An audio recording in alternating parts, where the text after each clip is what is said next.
ನಡ್ಕೊಳ್ಳೋದಕ್ಕೆ ಶುರು ಮಾಡ್ತಾನೆ. ಒಂದು ದಿನ ಆನ್ಕಾನ್ ಟೆಮೂಜನಿಗೆ ಒಂದು ಸುದ್ದಿಯನ್ನು ಕಳಿಸ್ತಾನೆ. ನನಗೆ ಈ ಮದುವೆಯಲ್ಲಿ ಇಷ್ಟ ಇದೆ, ನೀವೆಲ್ಲ ಹೊರಟು ಬನ್ನಿ ಅಂತ. ಟೆಮೂಜನಿಗೆ ತುಂಬ ಖುಷಿಯಾಗುತ್ತೆ. ಕೊನೆಗೂ ಆಂಕಾನ್ ಒಪ್ಕೊಂಡಲ್ಲ ಅಂದ್ಬಿಟ್ಟು ಒಂದು ಸಣ್ಣ ಪರಿವಾರವನ್ನು ಕರ್ಕೊಂಡು ಆಂಕಾನ್ನ ಭೇಟಿ ಮಾಡೋಕ್ಕಂತ ಹೋಗ್ತಾನೆ. ನೂರಾರು ಎಕರೆ ಪ್ರದೇಶದಲ್ಲಿ ಹಲವಾರು ಬಿಡಾರಗಳು, ಮಧ್ಯದಲ್ಲಿ ಗಂಭೀರವಾಗಿ ದೊಡ್ಡದಾದಂಥ ಒಂದು ಬಿಡಾರ, ಅದು ಆಂಕಾನ್ನ ಬಿಡಾರ. ಅಲ್ಲಿ ಟೆಮೂಜನ್ ಹೋಗ್ತಾ ಇದ್ದಾನೆ. ಇವನ್ನು ಬರಮಾಡಿಕೊಳ್ಳಲು ಯಾರೂ ಬರೋದಿಲ್ಲ ಅಲ್ಲಿ. ಟೆಮೂಜನ್ಗೆ ಸ್ವಲ್ಪ ಗೊಂದಲ ಆಗುತ್ತೆ, ಯಾರೂ ಇಲ್ವಲ್ಲ ಅಂತ. ನಿಧಾನವಾಗಿ ಈ ಆಂಕಾನ್ ಕಡೆಯವರು ಅವ್ರನ್ನ ಸುತ್ತುವರಿತಾರೆ. ಆಗ ಟೆಮೂಜನ್ಗೆ ಗೊತ್ತಾಗುತ್ತೆ ಏನೋ ವಂಚನೆ ನಡೀತಾ ಇದೆ ಅಂದ್ಬಿಟ್ಟು ಅವನು ತನ್ನವರಿಗೆ ಶೀಘ್ರವಾಗಿ ಹೇಳ್ತಾನೆ, ಯಾರೂ ಇಲ್ಲಿ ನಿಂತ್ಕೊಂಬೇಡಿ, ಎಲ್ಲರೂ ಓಡೋಗಿ ಅಂತ ಹೇಳ್ತಾನೆ. ಅದನ್ನು ಕೇಳಿಸ್ಕೊಂಡಿದ್ದ ತಕ್ಷಣ ಅವ್ರ ಕಡೆಯವರೆಲ್ಲ ದಿಕ್ಕಾಪಾಲಾಗಿ ಓಡ್ತಾರೆ.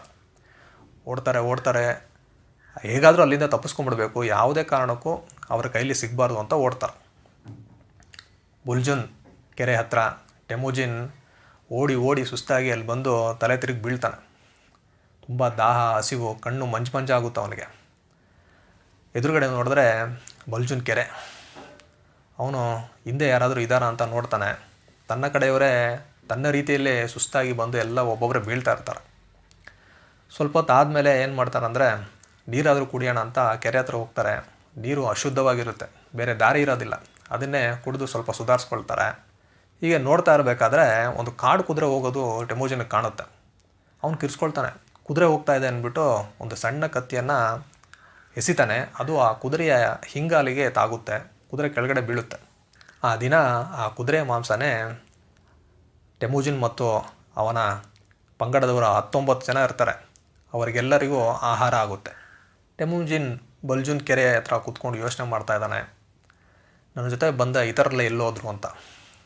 ಅವರು ಇಲ್ಲಿಂದ ತಪ್ಪಿಸ್ಕೊಂಡು ಹೋಗ್ತಾ ಇರಬೇಕಾದ್ರೆ ದಾರಿ ತಪ್ಪಿ ಎಲ್ಲರೂ ಕಳೆದೋಗಿರ್ಬೋದು, ಅಥವಾ ಆಂಕಾನ್ ಹತ್ರ ಶರಣಾಗತಿ ಹೊಂದಿರಬೇಕು, ಇಲ್ಲಾಂದರೆ ಜಮ್ಮುಕ ಹತ್ರ ಸೇರ್ಕೊಂಡಿರಬೇಕು ಅಂತ ಯೋಚನೆ ಮಾಡ್ತಾ ಇರ್ತಾನೆ.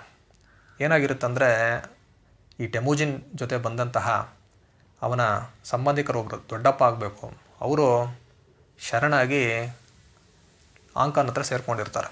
ಟೆಮೂಜಿನ್ ಯೋಚನೆ ಮಾಡ್ತಾ ಇದ್ದಾನೆ, ಇಲ್ಲಿ ಯಾವುದೇ ಪ್ರಾಣಿಗಳಿಲ್ವಲ್ಲ, ಇಲ್ಲಿ ಕಾಡು ಕುದುರೆ ಹೇಗೆ ಬಂತು ಅಂತ ಯೋಚನೆ ಮಾಡ್ತಾನೆ.